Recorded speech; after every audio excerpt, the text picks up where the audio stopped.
Der er 3 forskellige skibe i spillet, og her vil jeg lave en gennemgang af, hvad de kan, og hvor meget det koster. Som man kan se, kan alle containerskibe flytte 2 felter.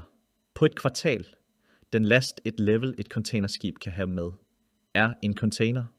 Den last et level 2 containerskib kan have med, er 2 containere, og den last et level 3 containerskib kan have med, er 3 container. Så er der vedligehold.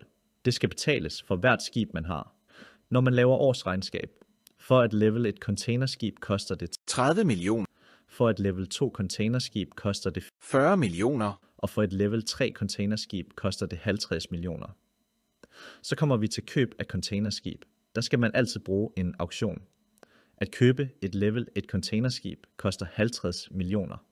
For at købe et level 2 containerskib koster det 150 millioner. Og for en level 3 containerskib koster det 300 millioner.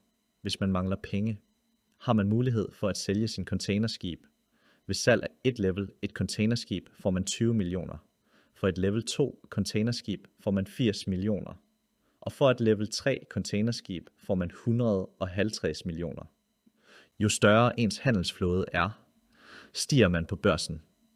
Når man har alle sine 3 level 1 containerskib, sætter man en markør på sin hjemhavn og rykker sin markør 10% op på børsen. Man gør det samme for hver level 2 containerskib og level 3 containerskib, man køber.